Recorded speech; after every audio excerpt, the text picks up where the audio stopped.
Bismillahirrahmanirrahim. Assalamualaikum warahmatullahi wabarakatuh. Waalaikumsalam warahmatullahi wabarakatuh. Alhamdulillah.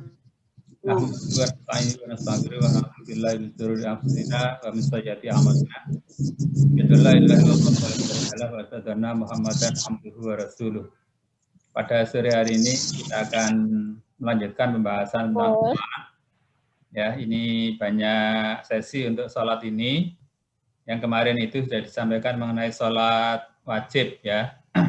Sedikit saya sampaikan apa yang sudah dikembangkan pertanyaannya di forum yang kemarin. Yang pertama itu adalah tentang sholat Jumat, ya. Jadi sholat Jumat itu boleh ya diikuti oleh perempuan, ya, tetapi tidak merupakan suatu keharusan. Tetapi kalau sudah diikuti, maka tidak usah melaksanakan sholat zuhur.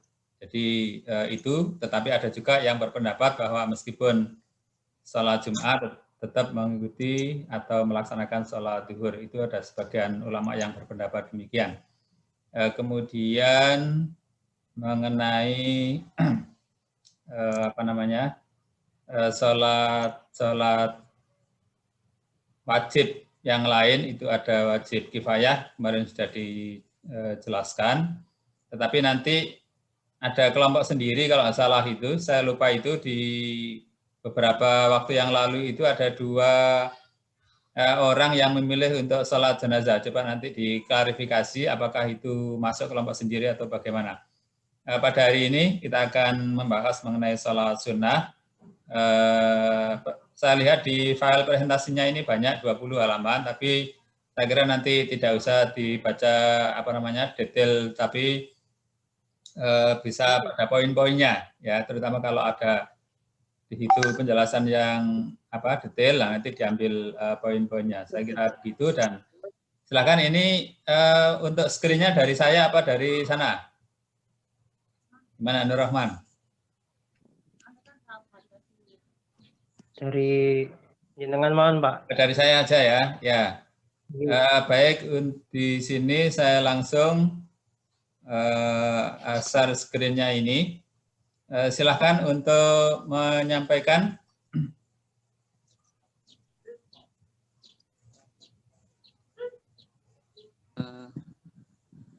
Saya yang mulai, Pak, ya. Ya, monggo. Assalamualaikum warahmatullahi wabarakatuh. Waalaikumsalam. Waalaikumsalam warahmatullahi wabarakatuh. Alhamdulillahirabbil alamin wassalatu wassalamu ala asyrofil anbiya'i wal mursalin nabiyina Muhammad wa ala alihi wa ashabihi wa man tabi'ahum bi ihsanin ila yaumiddin amma ba'du. Kawan-kawan mahasiswa yang selalu dirahmati Allah Subhanahu wa taala, alhamdulillah kita melanjutkan materi fikih, yaitu tentang macam-macam sholat sunnah. Insya Allah pembahasan akan disampaikan berturut-turut oleh kawan saya, Mas Khairul Amin. Kemudian berikutnya adalah Mas Nur Rahman. Yang pertama, tentang sholat sunnah mu'akkad dan ghairu mu'akkad. Nah, di situ yang pertama adalah tentang sholat sunnah mu'akkad. Sholat sunnah mu'akkad itu terdiri dari beberapa sholat sunnah rawatib. Nah, sholat sunnah rawatib itu sendiri adalah sholat sunnah yang mengikuti 5 sholat wajib setiap harinya. Jadi sholat sunnah ini ada di saat sebelum atau sesudah sholat wajib dilaksanakan.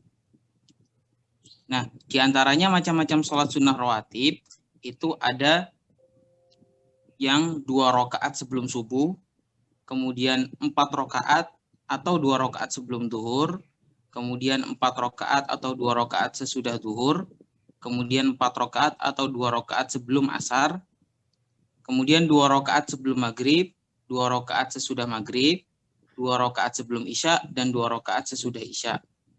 Nah, di situ adalah macam-macam sholat sunnah rawatib yang yang mengikuti 5 sholat wajib.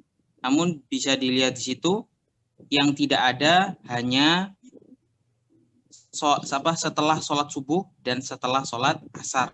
Itu saja yang tidak ada sholat sunnahnya. Kemudian berikutnya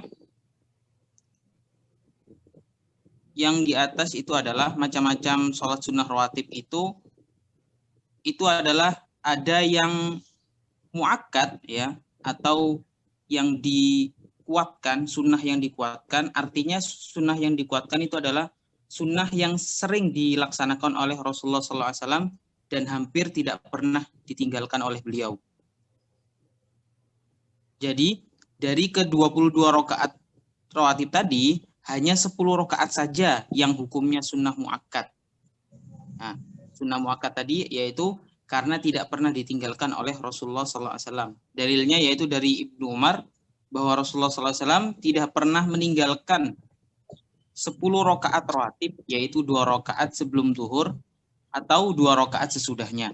2 rakaat sesudah maghrib di rumah beliau dan 2 rakaat sesudah isya di rumah beliau. Dan 2 rakaat sebelum subuh. Di riwayat lain, sebelum zuhur Rasulullah juga sering melaksanakan dengan 4 rakaat sebelum zuhur. Jadi totalnya bisa 10 rakaat, bisa 12 rakaat. Nah, adapun 12 rakaat yang termasuk sunnah muakkad yaitu 2 rakaat sebelum sholat subuh, kemudian 4 rakaat sebelum sholat zuhur, kemudian 2 rakaat sesudah sholat zuhur, dan 2 rakaat sesudah sholat maghrib.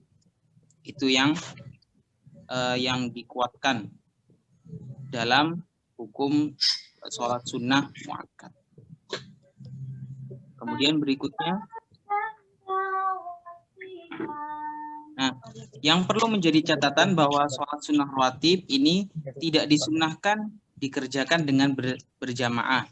Jadi karena sholat sunnah rawatib ini letaknya dekat dengan sholat wajib yang dilaksanakan secara berjamaah, maka sholat sunnah rawatib ini tidak perlu dilaksanakan dengan berjamaah, namun secara personal saja. Kemudian sangat penting juga bagi kita untuk memahami bahwa tidak ada sholat ba'diyah asar dan ba'diyah subuh. Bahkan apabila melakukannya malah berhukum haram. Jadi Rasulullah hanya memerintahkan yang sudah saya sebutkan tadi. Kemudian untuk sholat ba'diyah subuh dan ba'diyah asar tidak dicontohkan oleh Rasulullah SAW.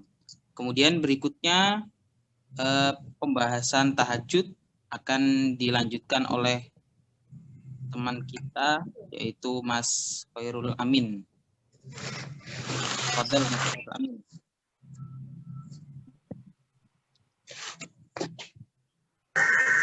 Baik, Assalamualaikum warahmatullahi wabarakatuh. Waalaikumsalam. Sendiri yaitu Waalaikumsalam warahmatullahi wabarakatuh. Secara umum tahajud sendiri berarti sholat sunnah pada malam hari yang dikerjakan pada waktu setelah tidur. Kemudian dalam tahajud terdapat berbagai aspek, yaitu diantaranya dasar hukumnya sendiri. Dasar hukum tahajud sendiri yaitu seperti pada surah Al-Isra yang berbunyi wa may yattaqil wa minal laili fatahajjar bihi nafila, dan laksanakanlah sholat tahajud sebagai ibadah tambahan, itu pada kapan? Pada lailah, malam hari, sebagian malam, minal lailati. Sholat sunnah tahajud sendiri yaitu sunnah muakkad, sholat sunnah yang sangat dianjurkan. Adapun waktu sholat tahajud sendiri antara ba'da isya sampai dengan waktu fajar atau menjelang subuh. Dalam waktu tahajud di Indonesia sendiri terbagi menjadi 3. Ada awal sepertiga, pertengahan sepertiga, dan akhir sepertiga malam. Kapan saja waktu sepertiga itu? Di awal sepertiga itu ba'da isya sampai jam 10.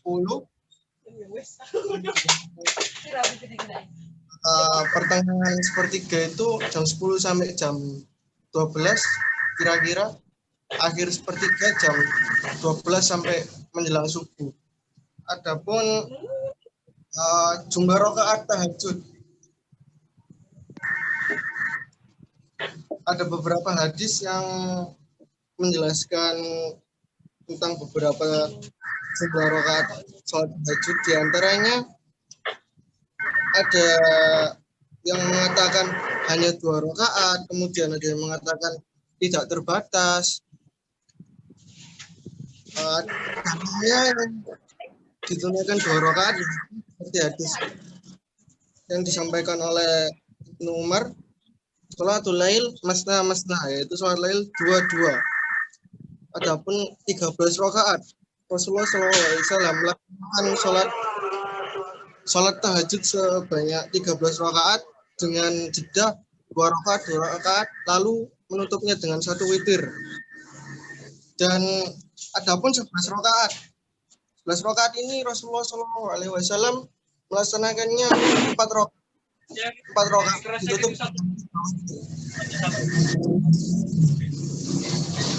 Kemudian keutamaan sholat tahajud.